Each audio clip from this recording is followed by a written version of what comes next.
In his first extended interview, the new colonel of the Rhode Island State Police sits down with Target 12 investigator Tim White. Every young man and woman that's ever dreamed of being a state trooper wants to be the superintendent. So it's an honor to be considered for the position and then ultimately chosen. Colonel James Manni was sworn in just last week as the 14th superintendent of the agency's 95-year history, and he's already making changes. Target 12 investigator Tim White is here now with the exclusive interview. Any new colonel often makes changes to the command staff. Those are the 12 high-ranking men and women that the superintendent surrounds themselves with.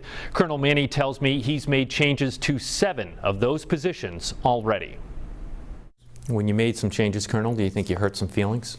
I don't know if I hurt some feelings. I think anytime you change, there's probably a little bit of misgiving. Change sometimes affects people in different ways. When I was on the command staff, I was changed a couple of times. So I think it keeps people on their toes. I think it motivates them.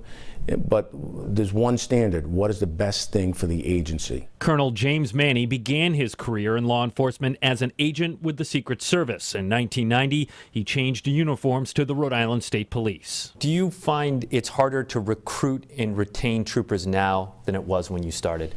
Once again, it's a national issue. When my class tried out, we had 3,500 applicants. When the last class tried out, there were about half. Why? Well, I think it's a national issue. I don't think law enforcement is as attractive as it once used to be.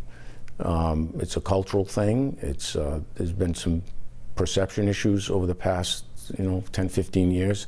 So it's a struggle for all law enforcement agencies to attract good qualified candidates. Including Manni, there have been 5 colonels of the state police in the last roughly 15 years. But if you look at other state police agencies, other superintendents usually are in the 3 to 5, 7 year mark, and then they start moving. It's a very demanding job, and especially if you've come from that agency after 25 or 30 years serving, and then you're a superintendent of 3, 4, 5 years.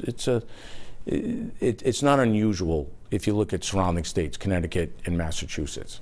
We covered a lot of ground, from what he thinks about the possibility of legal marijuana and where he stands on body-worn cameras for troopers. The entire interview will be on Newsmakers this weekend. With the Target 12 investigators, Tim White, Eyewitness News.